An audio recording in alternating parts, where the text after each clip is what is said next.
Muy buenas tardes, señoras, señores. La Real Academia de San Romualdo les da la bienvenida a este nuevo acto. En esta ocasión, diferente a los que normalmente realizamos, se trata de una charla o una mesa redonda, como ustedes quieran, literaria, en torno a una forma más o menos directa a la pandemia que estamos padeciendo. En primer lugar, les voy a dar la palabra a la ilustrísima señora doña Adelaida Bordés, secretaria general de la Academia, para que nos lea el acto.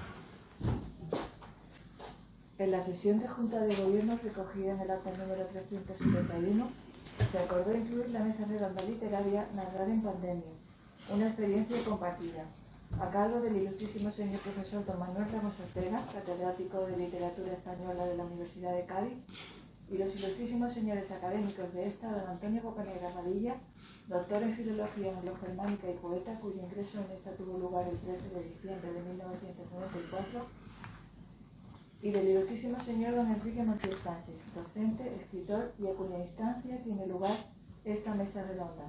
Su ingreso tuvo lugar el 9 de octubre de 1979. 79. Que tengo la voz, perdona. Sí, no te preocupes. Muchas gracias, doña Adelaida Bordés. Bien, hemos pasado cerca de 2 años de confinamiento, de aislamiento, durante las fechas más graves del azote de una pandemia que todavía nos amenaza. Y aunque ahora tampoco nos falta la plaga de la guerra, yo creo que es momento de dar a conocer el resultado del trabajo a que ha dado lugar ese periodo de tiempo, que ha servido de reflexión, de estudio y de creatividad que la soledad propicia al hombre imaginativo. Tenemos aquí el resultado de esta actividad creativa, plasmado en 3 obras literarias de 3 autores que han narrado en pandemia. 2 de ellos en prosa, relatos de vivencias, historias casi olvidadas, recuerdos, donde la nostalgia pervive. No están dedicados expresamente a la pandemia, pero están escritos durante ella y dejan traslucir los miedos, las incertidumbres que la propia pandemia ha producido. El tercero es poesía. Esta sí, más directamente relacionada con la enfermedad, la muerte en soledad, la tristeza y sobre todo el remedio buscado en Dios como único liberador del mal. En definitiva, 3 visiones compartidas hoy que nos disponemos a desarrollar en una original e interesante mesa redonda literaria que va a ser conducida por don Enrique Montiel, al que ya cedo la palabra. Muchas gracias, presidente, por propiciar de alguna manera este encuentro, ¿no? Y por celebrar de esta manera, con 3 autores unidos por la amistad y por muchas cosas, la Feria del Libro, ¿no? El Día del Libro, perdón, que fue el 23 de abril. Bueno, como somos 3 personas a intervenir, tenemos que repartirnos el tiempo y hacer que paséis una tarde, un rato agradable, ya que habéis venido, ¿no?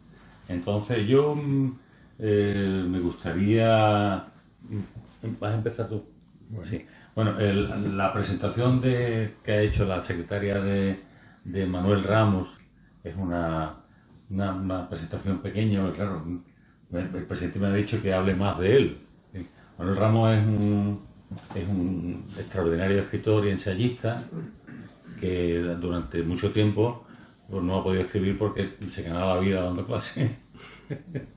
Porque su vocación de verdad es la literatura, ¿no? Un poco nos pasa, aquí están con nosotros hoy otros colegas, grandes escritores, como es el caso de Manolo Maya, de Ramón Pérez Montero, de Rafael Duarte, de José Chamorro, en fin, de Andrés Macías, que saben de lo que hablo, ¿no?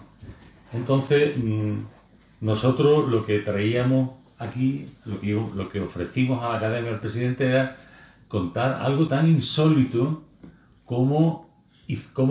cómo logramos hacer estos libros, ¿no? Es algo insólito.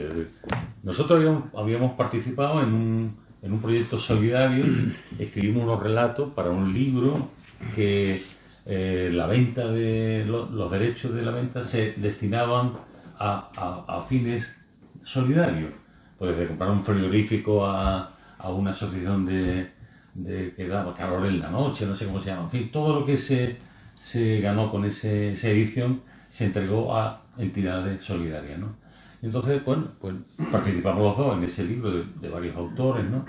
Y estábamos ya metidos en casa, encerrados, en la pandemia, y se me ocurrió a mí decirle, ¿por qué no hacemos un libro? Cada uno. Lo que tú vayas haciendo me lo mandas y lo que yo hago te lo mando a ti. Entonces él tomó la idea con mucho entusiasmo y empezó a trabajar. Él es un trabajador enorme.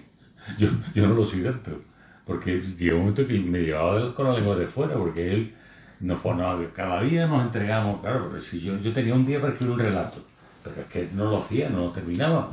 Él sí, y hasta dos, y entonces yo andaba con la lengua de fuera. Bueno, él va a hablar un poco de esa experiencia, con la cual poco a poco hicimos el libro. Entonces en este libro hay otros reflejos de pandemia, por ejemplo la portada de este libro. Porque yo cuando conocí de nuestro amigo y compañero, el doctor Lobato, en una exposición que había hecho de marinas, me gustó muchísimo, los cuadros, muchísimo, ¿no? Y le pedí a Juan Antonio un cuadro para la portada del libro. Ya el libro estaba casi terminado, o ya terminado. Y él, como lo conocéis todos, me dijo, pues, me abrió su casa, elige el que te gusta, y por supuesto, tal. Con lo cual, esto también es un pintor que también en pandemia salió por ahí, ¿no? Y quería deciros algo, que la pandemia ha sido, en algunos casos, ha sido también muy fructífera, ¿no? La semana pasada, concretamente, descubrí que un músico francés de París, egresado del Conservatorio Superior de Música, que se llama Bruno Philippe, durante la pandemia se dedicó a estudiar monográficamente la Suite para cello de Bach. Y entonces grabó la Suite, pero bueno, es una cosa para los que nos gusta tanto la música como a mí, es una cosa maravillosa cómo él explica cómo se acerca a una obra emblemática, porque Bach, que es el músico universal, tiene dos obras, ¿no? Bueno, tiene muchas, pero dos sobre todo, que son la Suite para cello y las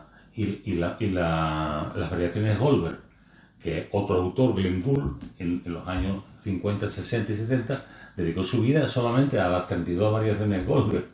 Y bueno, pues este hombre en pandemia hizo un estudio tan minucioso y a base de estar allí dándole al cello, nos ha regalado un disco absolutamente extraordinario de esa. Por lo tanto, vamos sabiendo que han ocurrido cosas con la banda. No solamente han enfermado tanto y ha habido tanto sufrimiento y tantos muertos en el mundo, y por supuesto en España, claro, sino que también hemos luchado por sobrevivir con la imaginación, con el amor a las cosas, a la música, a la pintura.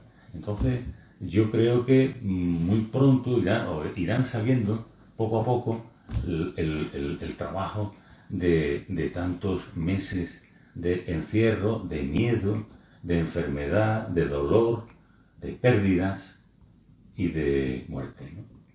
Y nosotros, Manolo lo va a explicar ahora, a posteriori se acordó de un autor medieval, de Dante, ¿no? De Boccaccio, para dar una explicación a esto. Así que ahora ya Manolo tiene la palabra y ya después ya nos vamos turnando. Gracias, Enrique. Bueno, gracias, Enrique. Buenas tardes a todos. Para mí, desde luego, es un honor, un auténtico honor estar hoy aquí con ustedes en la Academia Hispanoamericana, No. En la Academia San Romualdo. Es que me he traído mi medalla para no hacer menos que los restantes académicos, porque Enrique y yo pertenecemos también a la Academia, bueno, él también, yo solo a la Academia Hispanoamericana. Eso lo podemos arreglar. Bueno, pues sí, efectivamente yo, después de lo que ha hablado Enrique, me dan ganas de decir paso palabra, porque ya casi lo ha dicho todo él, y muy bien, por cierto. Efectivamente fue esa la idea. Yo siempre me acuerdo de una película que seguramente ustedes habrán visto alguna vez, si no en el cine, en televisión, como hay tantos programas de televisión dedicados al cine. Yo soy un gran aficionado al cine también, ¿no? Y hay una película que se llama ¿Quién hablará de nosotras después de muerta? Bien, independientemente del tema, sí me interesa el título, puesto que la película es de Agustín Díaz Llanes. Porque yo muchas veces me pregunto, bueno, todo esto que ha dicho Enrique de la pandemia, que efectivamente es así, ¿no? Nosotros escribimos en pandemia, no sobre la pandemia, aunque hay algunos relatos que efectivamente... Y la pandemia está aquí. Está ahí, ¿no? Están ahí, pero escribimos en pandemia. Y yo siempre me pregunto, digo, bueno, ¿qué dirán nuestros hijos, sobre todo nuestros nietos, cuando les cuenten, oye, es que esto en el siglo XX en España, en el siglo XXI en España, al principio hubo una terrible epidemia, casi tan tremenda como la peste en la que Boccaccio escribe el Decamerón. Y yo a veces me digo, si no fue Boccaccio el culpable, o la pandemia, mejor dicho, la pandemia, la culpable indirecta del género del relato, porque a veces puede ocurrir puede ocurrírsenos esa idea, pensar eso, porque efectivamente nosotros escribimos en pandemia. Y me pregunto yo muchas veces, digo, bueno, ¿qué dirán de lo que hicimos nosotros cuando estábamos todos confinados? Pues nos dio por escribir, como ha dicho Enrique, y escribimos los relatos lo mejor que sabíamos escribir. Yo soy un narrador, más que novelista, yo me considero un narrador, a la manera de los novelieris italianos, relato corto, aunque tengo 4 o 5 novelas, ahora no me acuerdo exactamente cuántas. Una pero recién salida. Una que acaba de salir, y sonata para un violín solo, y aprovecho para hacer propaganda. Y bueno, pues eso, y nosotros estábamos tan entusiasmados con lo que estábamos haciendo que casi no reparábamos en lo que estaba ocurriendo tan tremendo en España, ¿no? Y a España y en el mundo, ¿no? Esas colas interminables de ataúdes que no tenían materialmente sitios donde enterrarlos. Yo veía pasar en Italia, la ciudad de Bérgamo, que yo conozco bien porque di clase allí un año, y no tenían, prácticamente tenían que enterrarlo en fosas comunes, porque no había sitio donde enterrarlo. Bueno, pues nosotros estábamos tan entusiasmados con nuestra escritura que no teníamos ni nada, ni los aplausos a las 8 que salía todo el mundo a las terrazas, no, para nada, ¿no? Me acuerdo de una anécdota que cuenta Caballero Bonal en las memorias suyas, en uno de sus libros de memoria, que dice que una vez él haciendo un documental para Televisión Española fue al Coto Doñana, que él conocía también, como sabéis, fue al Coto Doñana y le preguntaron a una camaronera, una vieja camaronera de allí, que ya no existen. Yo el otro día estuve por allí con mis nietos en el Coto y ya solo quedan las cabañas, pero no hay habitantes allí. Pero todavía vivían en esa época y le preguntaron a la vieja camaronera, ¿usted qué es lo más raro que ha visto aquí en el parque de Doñana, en el Coto? Y dice, yo lo más raro, los guardias de Icona. Bueno, eso es una anécdota para describir un poco el entusiasmo que nosotros sentíamos y teníamos por sacar adelante nuestro relato. Porque no dejábamos escribir ni un solo día, no pasaba ni un solo día sin escribir y sin intercambiar esos relatos. Es un fenómeno, yo diría que es un fenómeno totalmente inusual, que dos escritores se pongan a escribir a la vez, cada uno un libro, y que se publiquen al unísono. Yo soy catedrático de literatura también y no conozco en la historia de la literatura otro caso parecido, ni siquiera parecido. Y nosotros nos poníamos a escribir y estábamos tan entusiasmados, tan abstraídos de lo que estaba ocurriendo, que para nosotros lo que no queríamos era ni nombrar la muerte. ¿Para qué? Lo que nos poníamos a escribir para celebrar la vida, como creo que hizo Boccaccio en el Decamerón, ¿no? Porque también hay una frase del escritor, el novelista de Javier Cerca, que dice: la realidad mata, la ficción salva. Bueno, a nosotros, yo creo realmente que nos salvó la ficción en ese momento. Estos relatos están publicados en el mismo año de la pandemia, a finales del año 20, que es cuando hubo más muertes en todo el mundo, ¿no? Partíamos, Enrique y yo, ¿qué hacíamos? Pues partíamos de nuestra memoria. Enrique partía de su memoria, la suya, la que le vincula a un paisaje no solo físico, sino emocional, como es la isla de San Fernando, y escribía su relato. Yo también, yo hacía lo mismo. ¿Qué pasaba?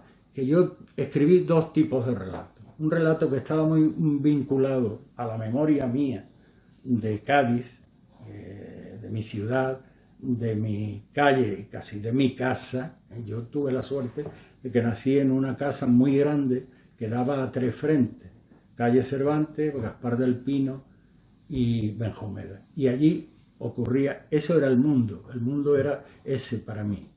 Bueno, pues porque allí ocurría todo, de todo. Estaba la pensión Manolita, estaba, pues no sé, la Privadilla, ¿no? Yo creo que los mayores de aquí recordarán mucho a esa taberna tan flamenca, ¿no? Por la que pasaron desde Manuel de Falla, García Lorca, luego Manolo Caracol, Lola Flores, todo.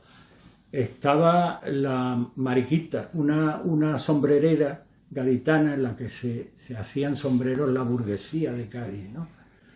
Estaba todo el mundo pasaba por allí, el abogado Piñero, etcétera, etcétera.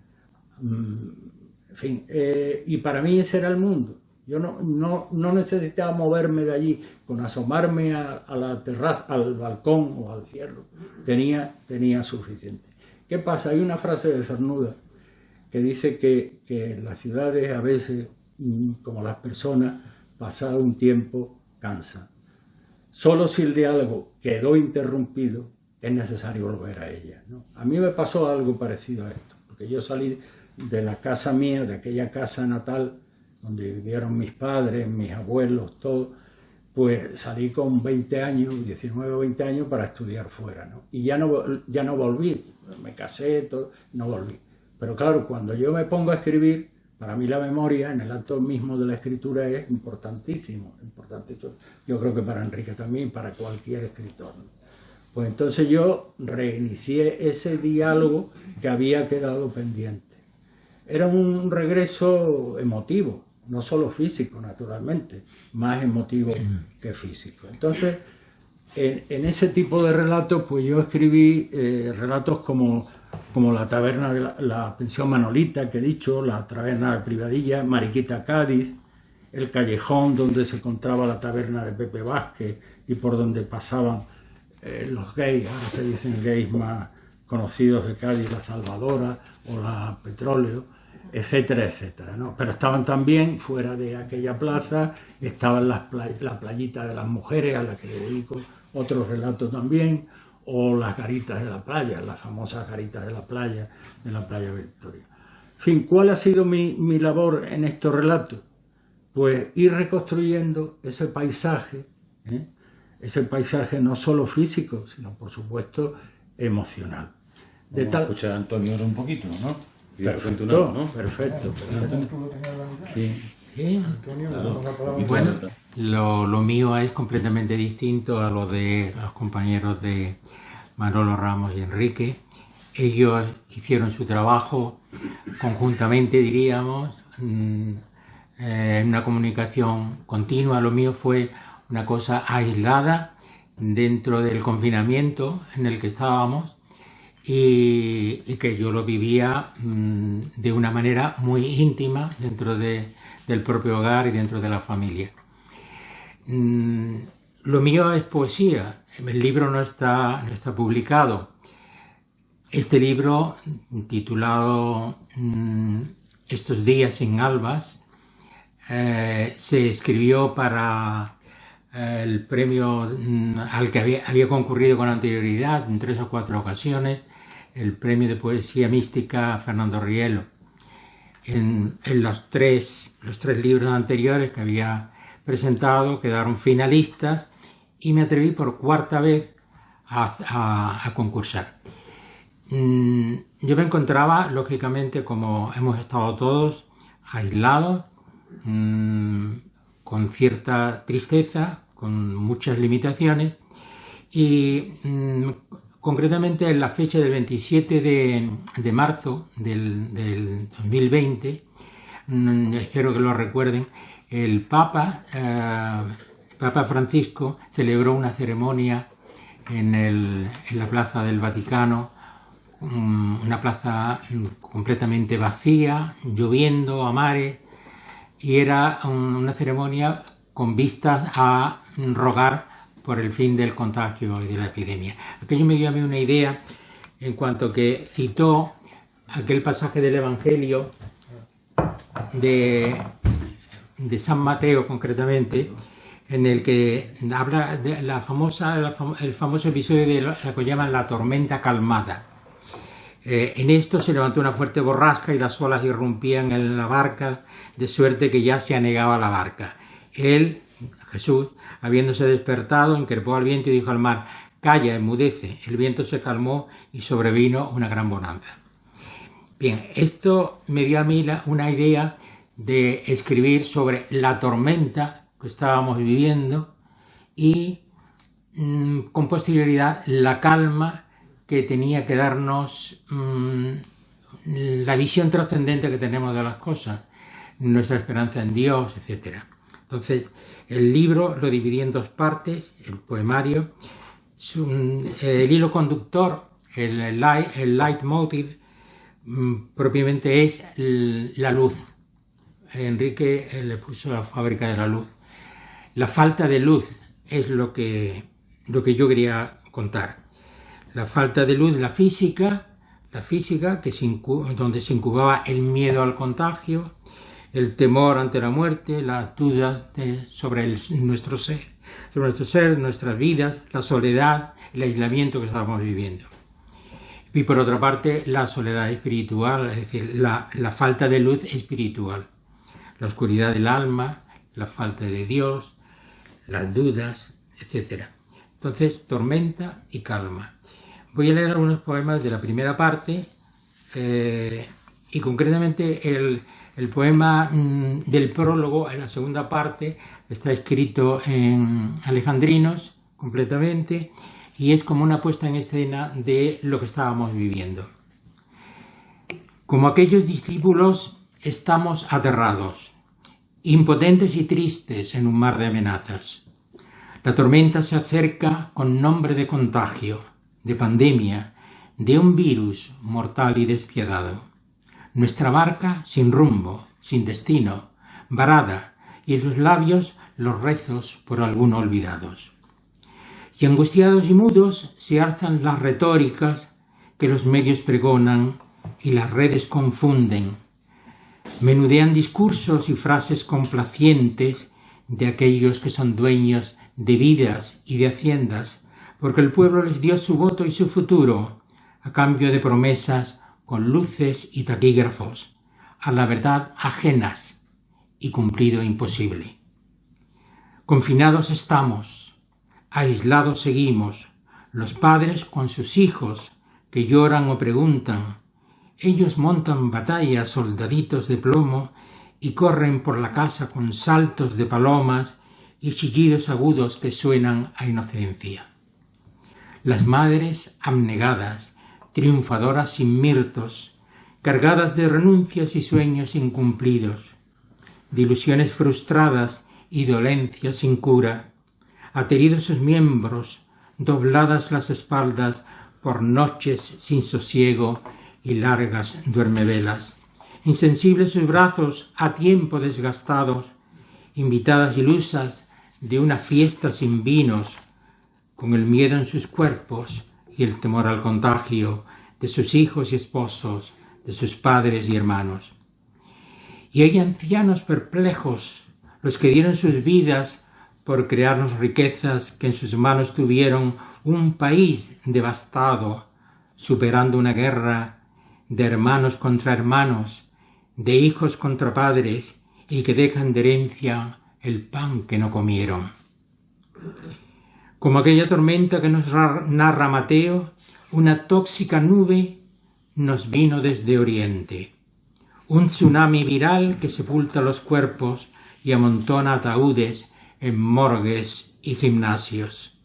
En soledad se mueren, sin un beso en la frente, sin la paz y las manos de los seres queridos.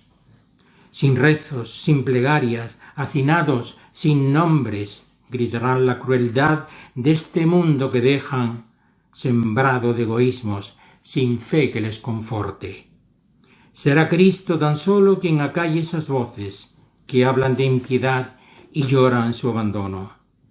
Solo Dios, que no duerme, detendrá la tormenta, el vuelco, la zozobra, la muerte al abordaje, el terror de unos días que nacieron sin albas. El siguiente poema es un soneto al COVID. COVID, coronavirus se le llama, y ha puesto el asedio a nuestras vidas, tornado nuestras casas en guaridas, llevarnos a la fosa su programa. Bicho, alimaña, leviatán, un drama que a quien atrapa deja sin salidas.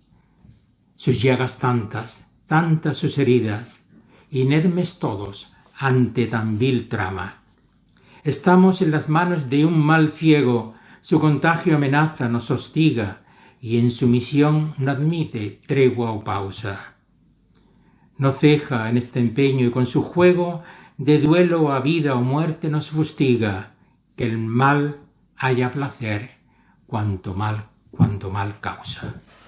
Bueno, pues efectivamente Antonio ha entrado de lleno en la pandemia. O sea que lo de Antonio sin la pandemia no se entiende, ¿no? Porque él es como si diera una respuesta. Lo que pasa es que no es la respuesta que nosotros dimos a ese tiempo. No al hecho, sino al tiempo, ¿no? Le dimos otro... Por ejemplo, el libro se llama mi libro, ¿no? La fábrica de la luz.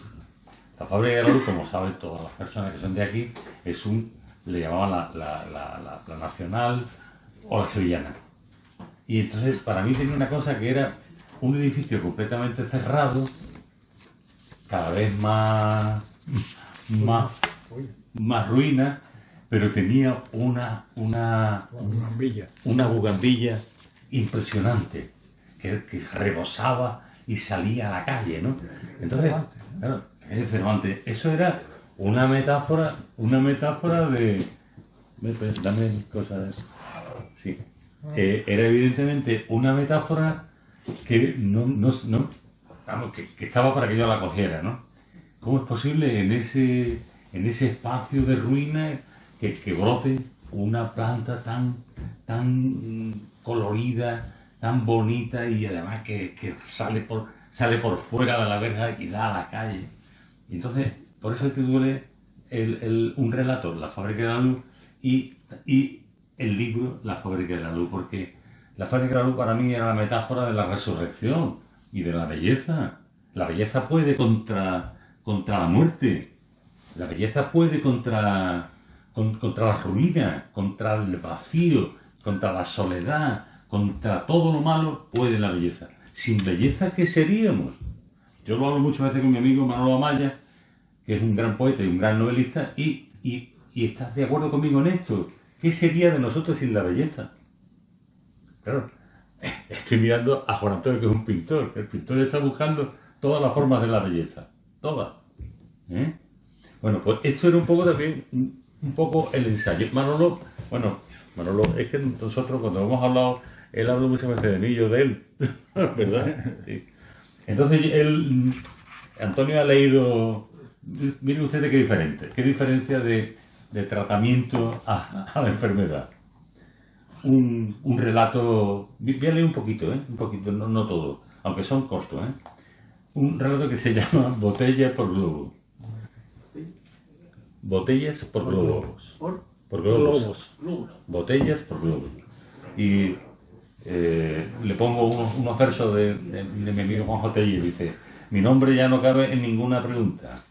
Miserables fronteras y azoteas añiles, por cuyo cielo azul transitan urgentes aeroplanos, donde viajan la dicha y los sueños mayores, como en un versículo de la Santa Biblia. Y dice, por ejemplo, el relato: ha llegado esa voz también, en lo más ardiente de la tarde, el pregón insomne a la altura del postre, la sandía enorme del verano que traíamos de Santo Domingo. Ca, pausa, pio, pausa, boté, pausa, porló, pausa, vos. Mi madre nos mira y piensa: hay botellas para llevar. Se levanta de la mesa y nos hace una señal: venid. Y bajamos las botellas y subimos los globos.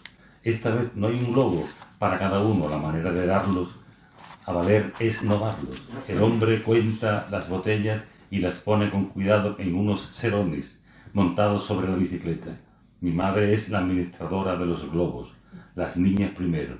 Y Rafael, los mayores nada. Llevar las botellas al hombro de la bicicleta con los serones llenos de botellas y la garganta llena de música. Bueno, es un poco de ese, ¿no? Ven ustedes, en lo que yo estaba pensando, cuando yo estaba pensando en las tardes de verano, con esas bozarrones de los pregones, que algunos han hecho chistes, ¿no? Como ese que dice, con perdón, ese que dice: al higo de Jerez, a los redondos y dulces, ¿a quién le parto el higo? Era el pregón, ¿no? Entonces, pues, eran maneras de ir al momento donde yo tenía más vida. ¿Dónde yo tenía más vida? Pues cuando era un niño, en mi casa con mi madre y con el verano perpetuo de la isla. Porque yo me acuerdo que en la isla era un verano perpetuo, menos los días posteriores a Reyes, que eran tristes, grises, lluviosos y fríos, y con anginas. Sí, pero bueno, el colegio, iba tú allí al colegio y volvías, y yo no sé cómo hacía nada, que yo me enseguida durmiendo, ¿no? Bien, era una manera de luchar contra lo que estaba cayendo. Hice este relato, ¿no? Botellas por Globo, y también hice otros que fueron, por ejemplo, el asesinato de don Cayetano Rodán y sus 3 hijos, una cosa que yo todavía no entiendo, porque el hijo más pequeño tenía 16 años. ¿Entiendes? Yo no lo entiendo, ¿no? Es una cosa que... Entonces, es como el recuerdo de la muerte que estaba presente y está en este libro, pero frente a eso está, sobre todo, la exuberancia de la luz, de la playa, del sol, de las calles, de la gente buena que bajaba por la noche a departir, a hablar en los veranos, el cine de verano maravilloso, tal. La isla era un paraíso. La pesca de mis hermanos, que sabíamos que venían de pescar porque los gatos de la calle bajaban hasta la capitanía a esperar a que llegaran mis hermanos, repartían mojarritas, que traían muchas, ¿no? En fin, eran todo cosas así, ¿no? De las que yo... después, bueno, pues... no sé, pues hice un texto, el Estrada Arnaiz, ¿no? Yo conocía a tu mujer, por cierto, donde hice yo el bachillerato, ¿no? Parte del bachillerato que yo venía del liceo. Pues entonces, si os leo los relatos, pues, la ternura del asesino, el hábito sobre la cama. El hábito sobre la cama era la Semana Santa, donde era te planchaban la túnica o el hábito, se ponía sobre la cama el día en que salía la procesión porque era la Semana Santa, que es la semana más corta del año.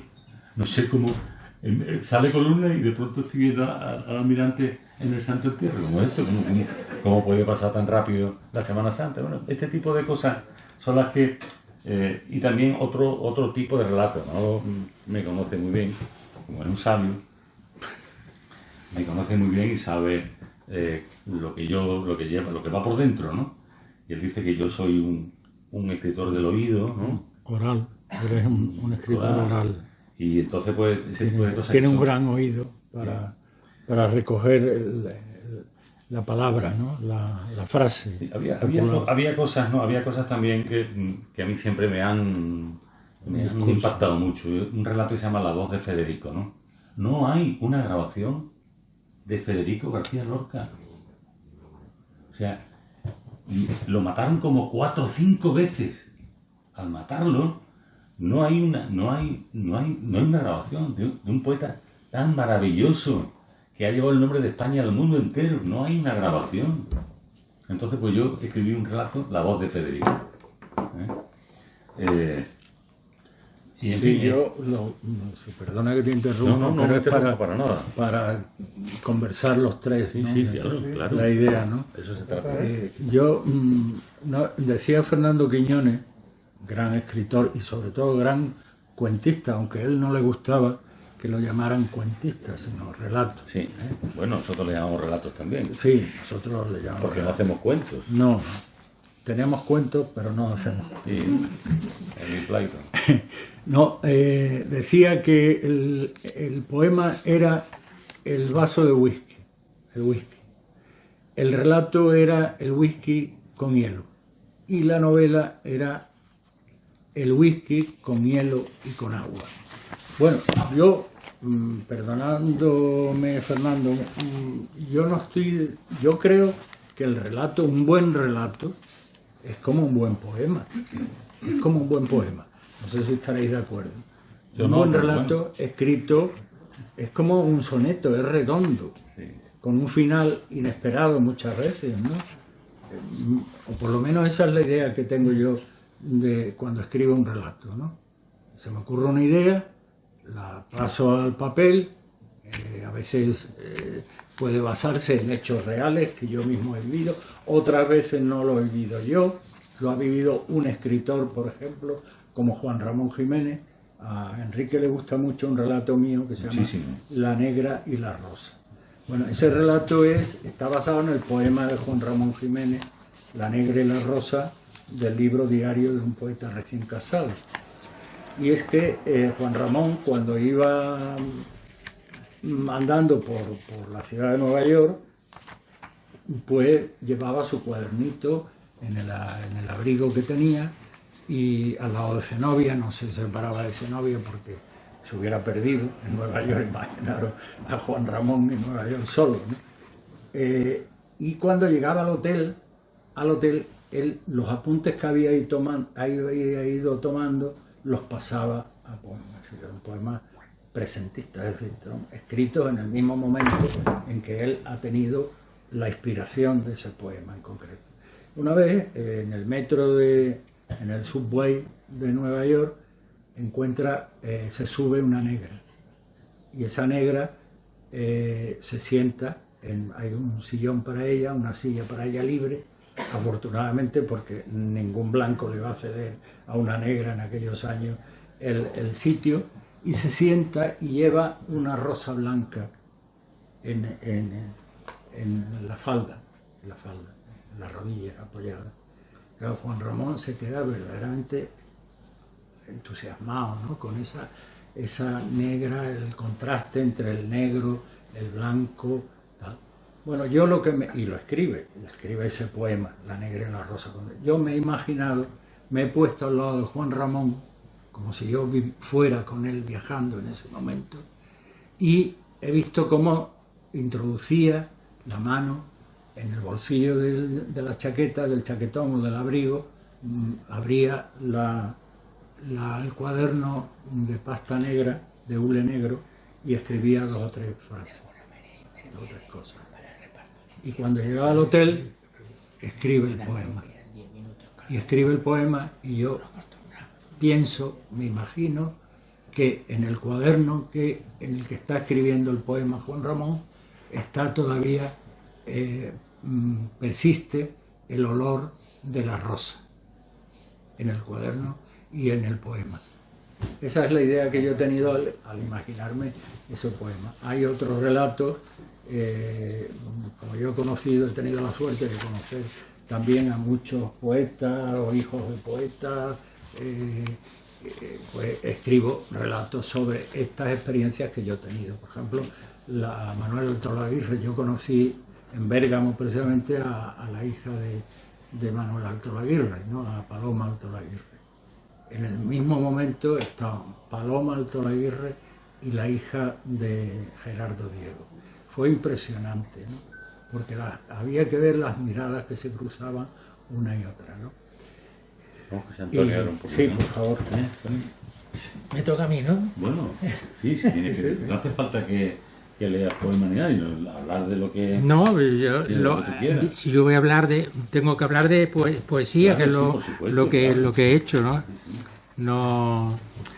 No traigo otra experiencia nada más que los versos que escribí en estos días.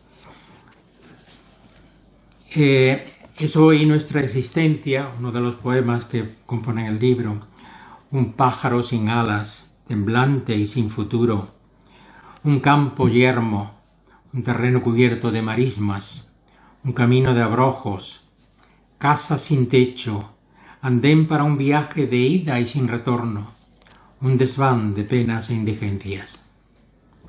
Ocultamos los rostros con una mascarilla. La voz que se nos oye es sórdida, sin ecos, y todos nos miramos como extraños. Tienen nuestros ojos colores de sospecha, y yo mismo reniego de mi aliento. Las rosas han perdido sus aromas, los jazmines, el nácar de sus pétalos, los bulbos que compraste en Tierra Santa no han cubierto las rejas este año de colores rosados y blancores. En el jardín del pecho he sembrado semillas de esperanza y espero que florezcan. Somos tabla que flota a la deriva en el mar tormentoso de este tiempo. Y aunque calles, Señor, parezca que dormitas, a ti yo me dirijo. No eres ese Dios que llaman el ausente. No eres ese Dios que dicen está mudo, que lo proclaman muerto. Sé que eres, Señor, el único que puede librarnos de este mal, acallar estos vientos, alejar estas nubes que amenazan tormenta y pregonan ruina. Devuélveme a la luz, pues vivo en sombras. Que el alba me amanezca nuevamente, que el sol calienta al fin mis huesos adheridos y las calles se llenen de gritos y de coplas. Y con la esperanza de que esto terminara, leo este otro. Estos días tan tristes de ataúdes que llenan cementerios y morgues. Recuerden que era una de las cosas que más nos impactaban, el hecho de tanta gente como moría y que los hacinaban en algún gimnasio. Esos días tan tristes de ataúdes que llenan cementerios y morgues, transportados sin sones de campanas y rezos, sin el beso final que reclama la sangre, sin las manos amadas que cierren a la luz los párpados ya fríos, cual lunas apagadas a destiempo, sin las tibias caricias de aquellos que nos dieron su amor y su sonrisa. Estas horas eternas de relojes parados y oxidadas agujas, este horror al acecho que sacude el cimiento de este mundo feliz sin saber que lo era, de este mundo infeliz que se ha hecho de pronto, el del Dios olvidado, el del Dios deseado, el del Dios sanador de este mundo borracho de placeres y risas, de falsos paraísos, de verdades a medias, de mentiras copiosas que no nos merecemos. Este mundo que digo me ha instalado en la noche para hacerme saber que he nacido en un tiempo poblado de trincheras, sin banderas al viento, sin cantos ni campanas, pasajero de un mundo de esperpentos, habitante de una tribu global donde Dios es persona non grata. Nos construyen impúdicos becerros, edenes ilusorios, paraísos ficticios por los que transitamos con las manos atadas, dobladas las rodillas, temerosos, sumisos, creyéndonos felices, abolida la voz, proscrita la palabra. Bueno, yo si os parece a la mesa, pues son y 20, pues mejor que nos hagan unas preguntas, si quieren alguna cosa, alguna pregunta, ¿no? ¿Te parece? Amén. En el relato que tiene, es que te lo No, te oigo. el relato que tiene de toda la sombrerera, Sí. ¿cuántas de realidad hay? ¿Cuánto? Hay de realidad. Pues prácticamente, digamos que un 30% de realidad y el resto es imaginado por mí. Yo he dicho, yo me baso en una memoria, yo conocía la sombrerera, mi madre yo subía con mi madre a la sombrerera. Lo que más recuerdo de esa casa era el olor a pipí de gato que había. Tenía todos los gatos de Cádiz, los tenía ahí ella en la...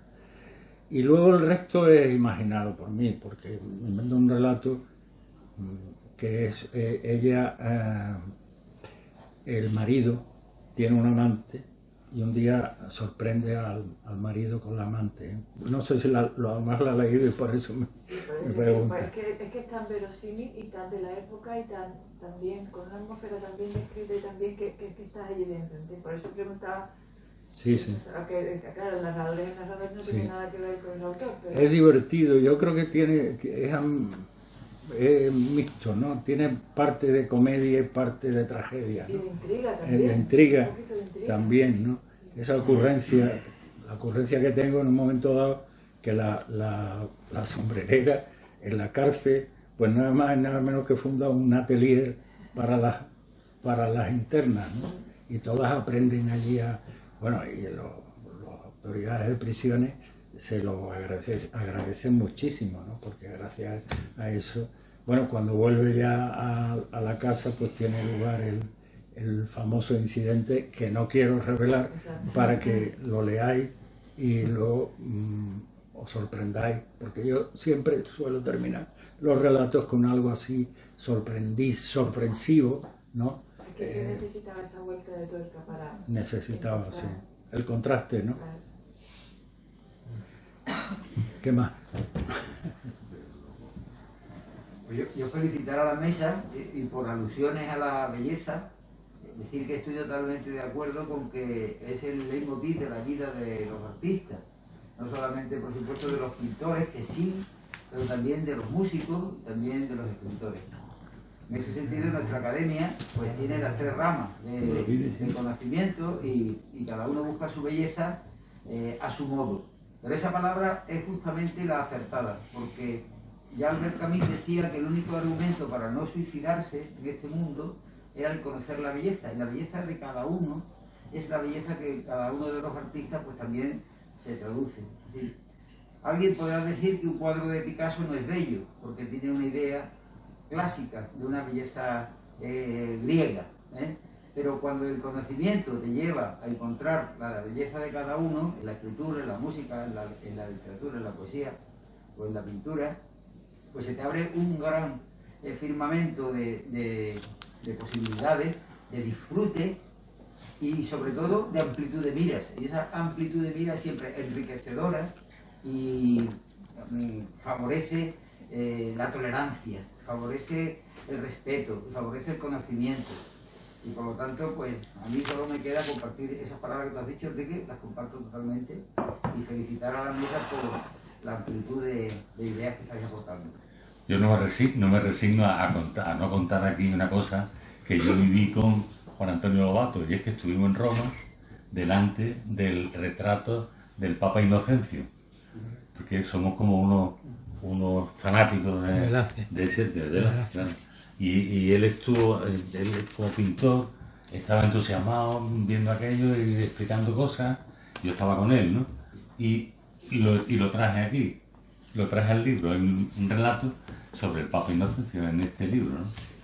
Y pues sí, sin la belleza, ¿qué seríamos? ¿Qué somos? Yo quiero un minuto solo. Sí. Un minuto solo. Bueno, una de las cosas que más hemos oído con motivo de la pandemia y demás es que iba a suponer algo positivo para la humanidad, que iba a salir una humanidad nueva, el hombre más solidario, más generoso, todo esto.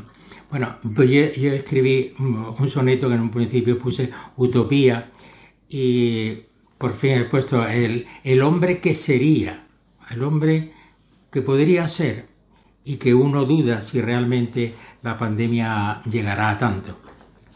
Soñemos con un hombre sin raíces, dura un minuto solo, laborioso, feliz de haber nacido, sin orgullo de patrias ni países, con mano abierta y el rencor dormido, con heridas, tal vez con cicatrices, un Mandela que olvida lo sufrido, sin doblez, transparente, sin matices, con el puño ya abierto y preterido, de algaradas revueltas alejado, de rencores, fusiles, paredones, de la envidia, del odio y sus vitolas, de mirar apacible, sosegado, que pague los agravios con perdones, con disparos de amor, no de pistolas.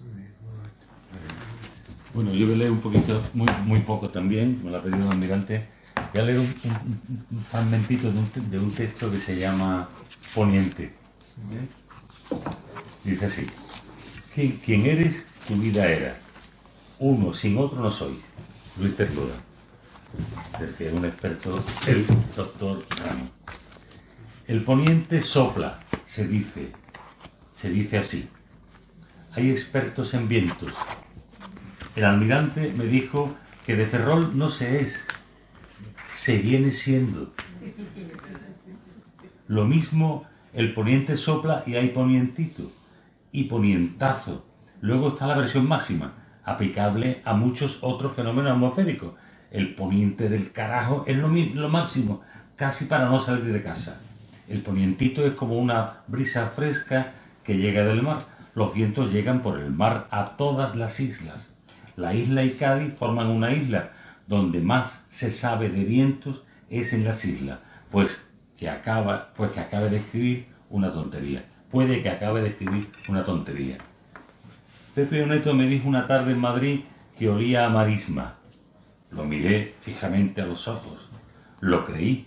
Nos reímos francamente. Existe una memoria de los olores y otra de vientos.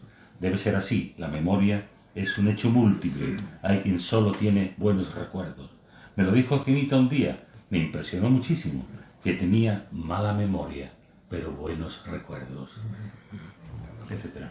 Bueno, o sea, por eso nosotros hicimos libros diferentes, porque si tuviéramos más tiempo y Manolo leyera, él construye con una potente narratología, él narra. Y yo voy de aquí para allá, un poco como el viento. Y A mí lo que me gusta es contar historias. Narrar, yo soy un narrador, pero quiero advertir una cosa, que no se crean todo lo que en mi relato, todo lo que se escribe en primera persona se refiere a mí. Yo no soy yo en el libro, yo soy el narrador, sí, el narrador soy, pero el protagonista puede parecerse ligera o mucho a mí, a lo que fui, a lo que soy yo y a lo que soy, pero no soy yo el protagonista. Hay una frase de Ana María Matute que me gusta mucho, que dice: si se encuentran con personajes de mis novelas, créanselo porque me los inventé. Es curioso porque en una de mis novelas, en Las campanas del Duomo, por la que gané el premio Vargas Llosa de novela, hay un personaje que es un antiguo combatiente en la División Azul, un personaje ficticio que yo me invento, que tiene un agujero en la frente de algún disparo que ha recibido. En una de mis clases, cuando yo doy una lista de novelas, en las que incluyo, claro, naturalmente algunas de mis novelas también, por si a algún alumno les interesa leerla y hacer un trabajo, un alumno eligió esa novela y al terminar de leerla me dijo: Manolo, los alumnos me hablaban así, ¿no? Manolo, no me decían. Y este es el abuelo de mi novia. Y yo, pues sí, a veces me ocurren esas casualidades, ¿no? En otra de mis novelas, Eva Gundersen, Mi vida sin Eva Gundersen, yo el nombrecito ese, yo tenía que ponerle un nombre a un personaje femenino. Y veo sobre Los Ángeles de Rafael Alberti, en uno de los poemas, ese nombre. Y ahora ya estoy con Eva Gundersen. Bueno, me gustó tanto el nombre que yo, me enamorado de ese nombre, le puse. Al cabo del tiempo, ya había yo escrito y publicado la novela, creo recordar, me entero que esa Eva Gundersen existió de verdad. Y fue la hija de una señora con la que coincidió José Bergamín cuando se casa con Rosario Arniche, la hija del sainetista Carlos Arniche, y van de viaje en un crucero por el Báltico. Y se encuentra una señora con su hija que se llamaba Eva Gundersen. Y Bergamín le hace una foto a la señora y a la hija. Y cuando llega a España se la enseña a Rafael Alberti y le dice: mira, y a Alberti le pasó lo mismo que a mí, se enamoró inmediatamente del nombre. Pues esa hija, esa niña creció y un colega británico escribió, Nigel Denison, que escribió también sobre Cernuda, escribe también la vida de Van Gundersen, por la cual yo me entero de que esa niña existe. Pero no acaba la cosa, ¿eh? Cuando Federico García Lorca escribe poeta en Nueva York y le deja el libro a Bergamín en su mesa porque se va a Granada, él no sabe que se va a Granada todavía, le dice: mañana volveré. Estamos en el comienzo de la guerra civil. Y no vuelve, claro, García Lorca no vuelve a Granada. Ese libro se publica. Y en uno de sus poemas dice: cuando comience el tumulto de la guerra, dejaré un pedazo de queso para tu perro en la oficina. Sorprendente, ¿no? Le deja el libro, pero también ha escrito un poema con ese verso, ¿no? La literatura es misteriosa. Muy bien. Pues... Nada. Sí, Andrés. Permiso. Yo entiendo que el tiempo en confinamiento ha sido un tiempo propicio para la creación, para la creatividad, ¿no? Tanto que le gusta hacer de comer o aprender a hacer panes, ¿no? Para eso no hace falta que esté la casa sosegada, ¿no? Y tener a la gente entretenida, a la familia. Para la creatividad literaria es necesario un tema sosegado, que haya más silencio. Eso entiendo que ha ayudado a lo que se está exponiendo. Y también la necesidad de escribir, como preguntaba, por esa circunstancia trascendental, ese miedo a la muerte, entiendo que también influye a la hora de escribir, de dejar sus inquietudes. Y por otro lado, veo que la paradoja es que se nos han puesto las mascarillas, se nos ha quitado la careta. Mucha gente que el miedo a la muerte era obvio. Estamos cagados. O sea, somos humanos, el miedo a la muerte está ahí. Y ha sido, yo creo que eso ha influido a los narradores, ¿no?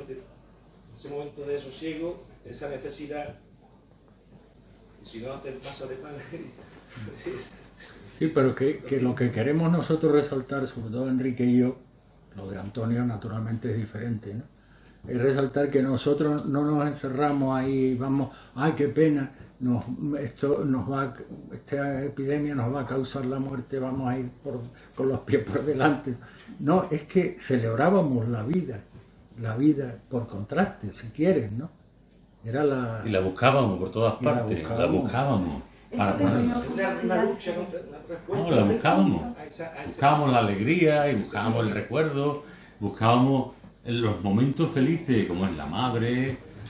Sí. La madre de Manolo y su padre están en ese libro, en muchas cosas, pero no porque no.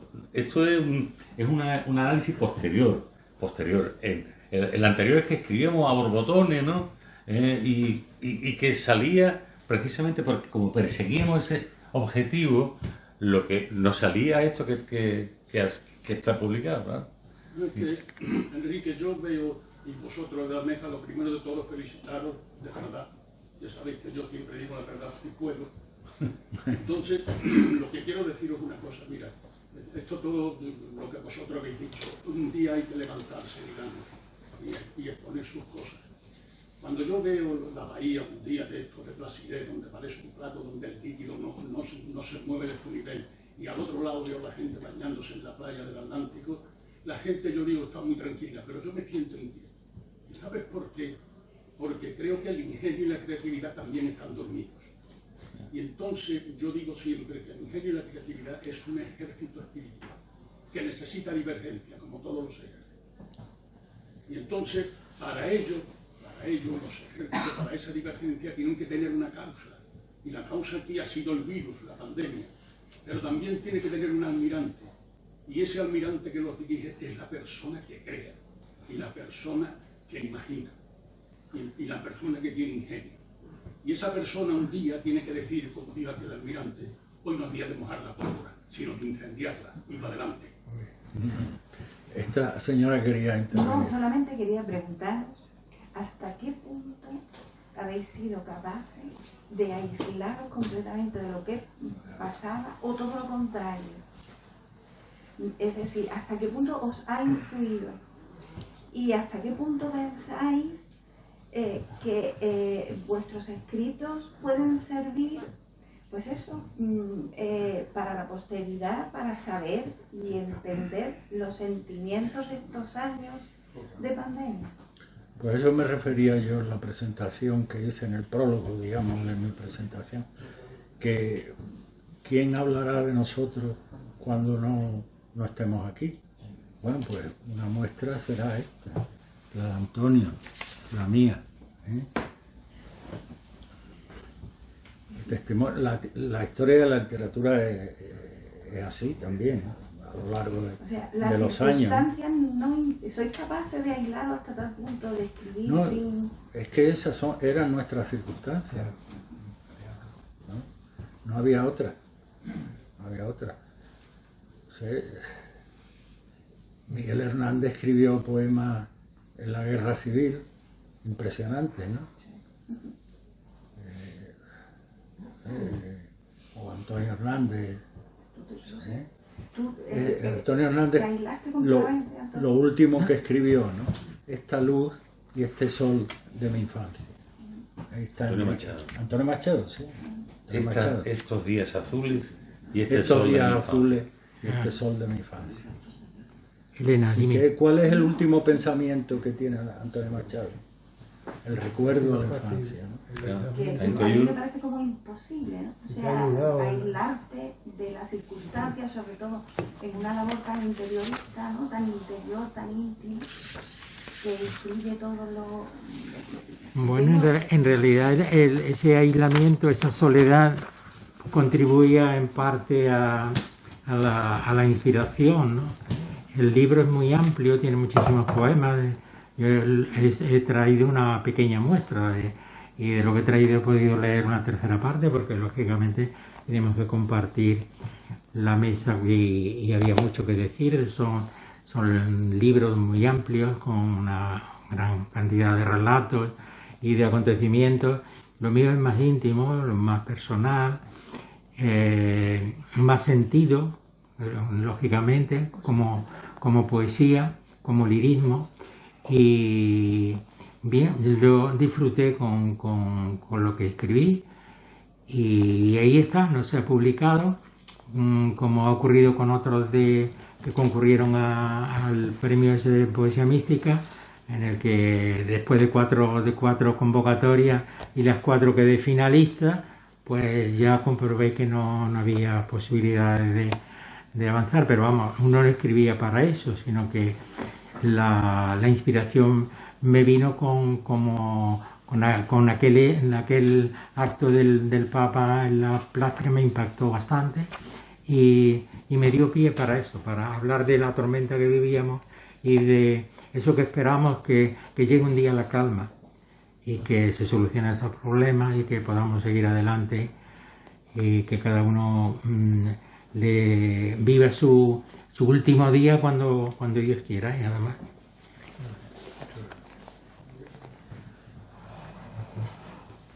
Bueno, pues si nadie tiene nada más, yo quiero dar la enhorabuena a los 3 participantes, a los 3 autores participantes en este acto, brillante creo, a don Manuel Ramos, a don Enrique Montiel, a don Antonio Bocanegra. Mi enhorabuena. Yo estoy convencido de que el aislamiento y el confinamiento mueven la creatividad, la tranquilidad que necesita la persona para crear. Yo creo que le ha venido bien. Yo estoy de acuerdo con lo que se ha dicho aquí, de que ha venido muy bien, aunque sea por desgracia, pero ha incrementado la creatividad. La obra que conozco de Enrique Montiel, aunque no trata, como la de Antonio, directamente de la pandemia, pero está escrito, se nota que está escrito en la pandemia. No conozco la tuya, pero la de Enrique rezuma una tristeza, una nostalgia, una soledad, rezuma. Algunos textos son ya más graciosos y de otro estilo, pero los recuerdos de la juventud, de este que ha dicho de las sotanas, de las túnicas de Semana Santa, sí, pero por medio pone, pero este año no hay Semana Santa, o sea que eso está ahí metido.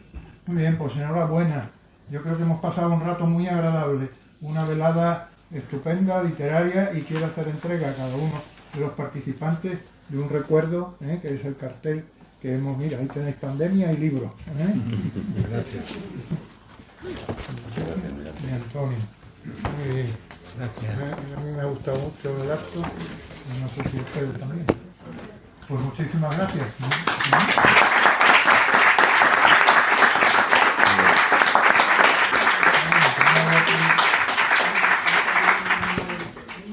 Tenía yo aquí anotado, el próximo acto de la Academia va a ser el memorial en honor de nuestro compañero querido Ángel Torres Aleu, que Dios tenga en su gloria. Esto va a ser el día 3 de mayo, martes 3 de mayo, en el Castillo de San Romualdo.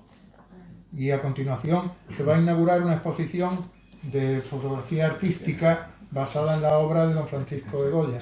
Ya tendrán ustedes conocimiento con el correspondiente cartel e invitación que se les mandará. Pues nada, muchísimas gracias a todos ustedes por su asistencia y les esperamos en el próximo acto. Y enhorabuena de nuevo a los participantes. Muchas gracias. Muy bien.